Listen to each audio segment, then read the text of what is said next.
तो यार the fantastic Four First step का ट्रेलर रिलीज हो गया है, जिसको देखने के लिए फैंस सही में बहुत एक्साइटेड थे। अब जैसा कि आपको पता है कि 2025 में 3 MCU मूवीज आ रही है, जिसमें से एक the fantastic Four First step है और ये मार्वल को एक नए लेवल में ले जाने की जिम्मेदारी इसी के कंधों पर है, क्योंकि अगले 2 एवेंजर्स स्टोरीज की बिल्डअप अपकमिंग मार्वल मूवीज में दिखने को मिलेगी। और the fantastic Four First step को पहले ही कंफर्म किया गया है कि ये डूम्सडे और सीक्रेट वॉर से कनेक्टेड है। लेकिन क्या ये alternative reality version of Marvel की फर्स्ट फैमिली गैलेक्टस के थ्रेट का सामना कर पाएगी, जो इस मूवी का प्राइमरी विलन भी है? ये तो हमें मूवी देखने के बाद ही पता चलेगा, पर अभी हम ब्रेक डाउन करेंगे इस टीजर का और पता लगाएंगे कि क्या क्या चीज हमें इस मूवी में कॉमिक एक्यूरेटेड दिखने मिलेगी। तो the fantastic Four First step के टीजर में सबसे पहले जो चीज नजर आती है वो है मूवी का रेट्रो फ्यूचरिस्टिक स्टाइल, और ये बात पूरी तरह से कंफर्म हो चुकी है कि ये फिल्म एक अल्टरनेटिव यूनिवर्स में सेट है, जो MCU के मेन टाइमलाइन से अलग है, जहां ज्यादा एडवांस टेक्नोलॉजी है, जबकि फिल्म 1960s में सेट है। और ट्रेलर इसे दिखाता भी है, जैसे ट्रेलर का पहला ग्लिम्स बैक्स्टर बिल्डिंग का है, जिसका 60s का येट एडवांस डेकोर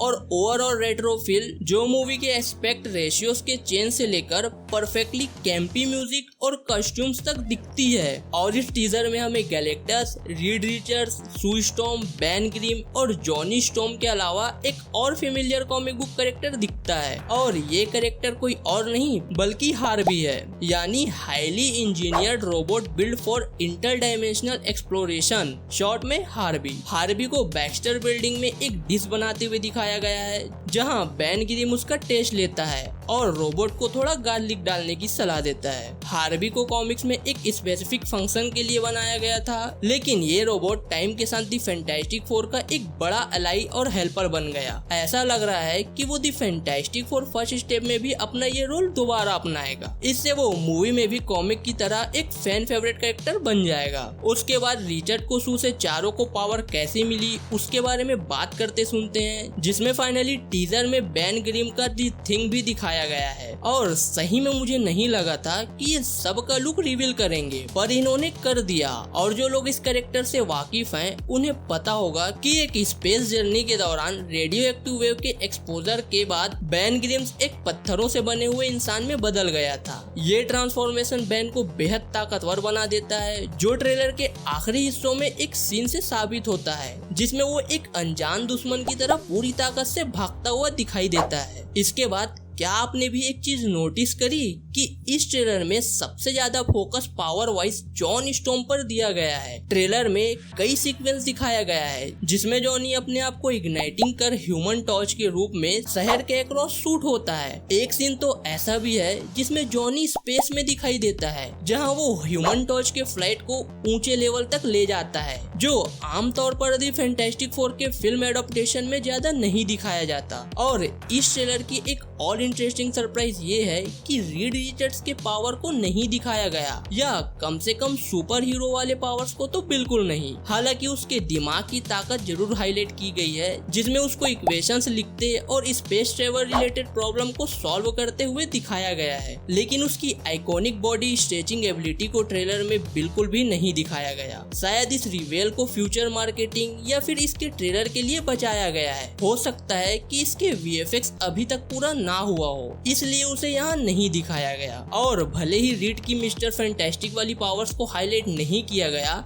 लेकिन सू के इनविजिबिली वुमेन के रूप में इनविजिबिलिटी फैक्टर को जरूर दिखाया गया है। रीड अपने फैमिली के सामने आई मुसीबतों के बारे में बात कर रहा होता है, तब एक सीन में सू को इनविजिबिलिटी में फ्लैश होते हुए दिखाया जाता है। ये शायद फिल्म के बैक स्टोरी एलिमेंट से है, और टीजर में ये पहली बार टीज किया गया है कि उसके पावर्स कैसे दिखते हैं। इसके अलावा टीजर के एंड के पास एक सीन में सू को अपने शील्ड्स क्रिएट करते हुए भी हाईलाइट किया गया है। अब मार्वल स्टूडियोज ने दावा किया है कि the fantastic Four First step एक ट्रेडिशनल ओरिजिन स्टोरी नहीं होगी, लेकिन टीजर से ये कंफर्म होता है कि टीम की ओरिजिन फिर भी किसी हद तक दिखाई जाएगी। पेड्रो पास्कर के रीड रिचर्ड को सुना जा सकता है स्टार्टिंग के एक सीन में, जब वो पहली बार स्पेस जाने की बात कर रहा है सू से, और इसके साथ फाउंड फुटेज भी दिखाई जा रही है जो इस मिशन को कैप्चर करती है। ऐसा लगता है कि ये फुटेज बेस्ट फ्लैशबैक ही दी फैंटास्टिक फोर की जरूर ओरिजिन डिटेल देने का काम करेगा। करेगा बिना एक टिपिकल ओरिजिन स्टोरी स्ट्रक्चर को फॉलो किए। आफ्टर डिनोमिनल टीम के अपीयरेंस के बाद